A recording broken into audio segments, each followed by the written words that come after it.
Okay, so another issue, not issue. Yeah, actually, no, this one's an issue. Another story we saw today was a little bit of a continuation of a story from a couple of weeks ago. A while ago, it seems that the Litecoin Foundation, which is headed by Charlie Lee, had decided to contract with a company calling themselves LitePay. Or at least, I don't know if they're a company. No, I think they are a company. So essentially, they're supposed to be kind of like BitPay, working on integrating Litecoin with point-of-sale merchants, if you will. And it turns out about 11 days ago, there was an AMA on Reddit where the CEO for this LitePay company, he did Ask Me Anythings, and the users on Reddit were asking him plenty of stuff. And it turns out that a lot of his answers were very vague, and a lot of alarm bells went off. So as of, I think it's either yesterday, it seems that Kenneth Asare, I think is his name, he is the CEO of LitePay. Looks like he's walking away from it. I think the contract was worth about $50,000. And essentially, it sounds like he's abandoning it. He's probably running with the money. And he says he's selling the company, although I'm not sure if there's much to sell. So I guess the first thing I'll start off with is, Jackson, why do you think it's so hard for these cryptocurrencies to be able to integrate with point of sale? I think the main reason is that nobody's really buying anything with crypto now. There's just not really that much of a reason to. It's inefficient. Not a lot of people have it. So even if you do get the best system working in the best possible way, your sales are going to be maybe 1% less. I think the only numbers that I really remember were from overstock.com, and they said they just wasn't moving the line for them at all. So I think that's the main reason for why none of these projects really taking off. I would say that the main problem is the fact that these companies still have to go through the bank.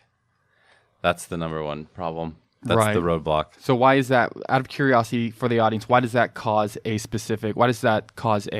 roadblock? I mean, there's obviously friction there. A lot of know your customer, anti-money laundering stuff. Waiting for transactions to clear is another big part.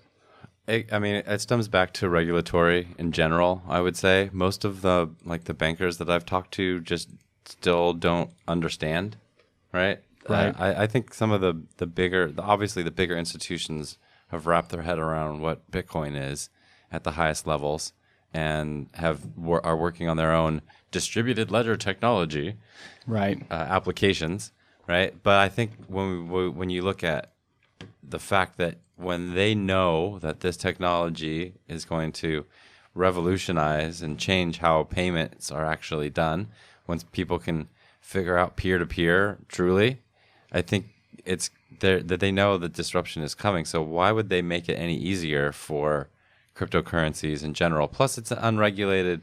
It's unregulated, really, right? So why would you stick your neck out? You'd have to basically come up with your own compliance and then subsequently be held to almost like a higher standard. Welcome to living in California. I think another reason is that because crypto prices tend to be so volatile that not very many businesses have that in their risk profile of their company. So most bars that you go and buy some food and a beer with don't want to hold that Bitcoin because when it comes time to pay their food distributor in the month, if the crypto price has dropped by 50%, they're out of business basically. So they have to find some way for a bank to come in and provide the USD liquidity to buy the Bitcoin off them. Yeah, for most users, if you're trying to hold on to your cryptocurrency and it's being volatile, for the most part, you don't really care. But if you're a business and you're trying to forecast things and you have profit margins that are, let's say, less than 10%, that volatility is enough over the course of a few months to maybe to go from profitable all the way down to having to shut down, right? So like you said, you've talked about the benefits are not quite there. You've talked about the cost. Pure cost benefit analysis, I definitely understand why it's not worth it for some people. Goes back to stable, and the stable coin argument again, right? Yeah, maybe it's a holy grail, but this is why it's a holy grail, right? But honestly, I think if you can work on some of these issues, and there are really smart, talented people working on it. I mean, there's already several stablecoin attempts now there's that a lot are available. I feel like there's a lot, and there's more coming out all the time. And so I think that someone's going to get it right, and I think you can use the same principles as Bitcoin, which is why I have a favorite that I'm looking forward to. But I think the fact that they are taking that ethos of use, just like Bitcoin did, was use math to solve the problem, right? And incentivize people in the correct way. And then you've got the ecosystem ready to go. So I think that's really the difference about this stability, because that's one of the biggest problems to adoption, right? People don't feel comfortable. Like, there's a lot of people who can't afford a big loss, but the ease of use of being able to send that and subverting the Western Unions of the world who are building their own apps and potentially their own blockchain applications. Like, we're at a very critical point, I feel like, right now, where enterprise, the traditional people and companies who have the money, who can put together blockchain-related technologies, will actually subvert the peer-to-peer nature that the whole technology was built for. And you'll just be using that company's app with an underlying technology that makes their bottom line bigger, right? Or increases their bottom line. And that's all that they're really going to care about.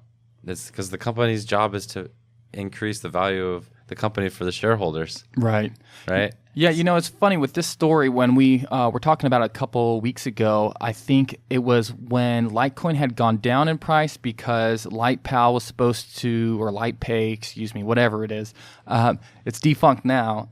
They were supposed to get, I think, Visa. They're supposed to pair up with Visa. And I remember when it was announced that they were not able to make it happen, at the time I thought, okay, well, maybe Visa has kind of swerved them. But in retrospect, it seems like there's just maybe a sketchy guy that was in charge of this specific project. So the contract for this, the money, the $50K, came from the Litecoin Foundation, which is headed by Charlie Lee. And I was on, I'm not going to say which subreddit, but you could say a competitor subreddit earlier today, and seeing what other people had to say about this story.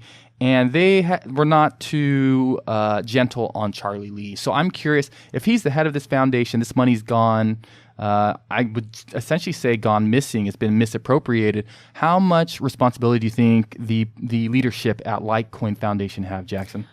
First, I don't think Charlie Lee is the head of the Litecoin Foundation, but he's totally up there. He's somewhere there, okay. Yeah, one of the founders for sure. I think that it does fall on them, but also I don't see why this is such a big story. Like, $50K is not that it's much. Child's play. I mean, I don't think the Litecoin Foundation is like the biggest foundation in the world, but I bet that $50K is not going to really touch their bottom line at all. They're going to have tons more money to pitch towards projects, and they've already came out and said what other projects they're looking to fill this gap. But yeah, it definitely falls on them, but I think a $50K mistake is a totally okay mistake for them to make in the position. They took a bet and lost, unfortunately. But yeah, we're talking a hundreds of billions of dollars in this industry. So Litecoin's one of the bigger ones. To have one of their projects go bad, it's more about the project going bad, I suppose, than the 50 grand, right? I was talking about point of sales today, and it'd be so much better if we could do things on chain. But when you look at it, obviously Lightning Network is not ready to go quite yet. So we were talking about, some of the competitors like Bitcoin Cash, they're talking about scaling on-chain. And if you were to do something like Bitcoin Cash, if you're supposed to scale it on-chain to Visa-level transactions, the numbers that they were talking about were pretty astronomical. You're talking about blocks that are in the every 10 minutes that are in the gigabytes, right? So can you even transfer that over the internet? I mean, think about how long it takes to download 10 gigabytes, right? yeah, with a really fast connection, you could definitely do it. But that's the argument that would centralize things to only people that have those really fast connections.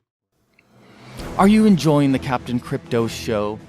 We've only been around for about 6 months and creating videos for only about 2 months. But in that short time period, we've been able to take our ragtag crew and start building a fleet to bring you the freshest and most critical information from the new world of cryptocurrency. But we can't do it without your help. If you like our content, consider liking this video, sharing it with some of your closest mateys, and even consider hitting the subscribe button. Although we do include our cryptocurrency addresses in the descriptions for these videos, the truth is, me and my crew prefer not to beg for our coin. After all, plundering is more the pirate's way. So hit that subscribe button and come join us on this adventure.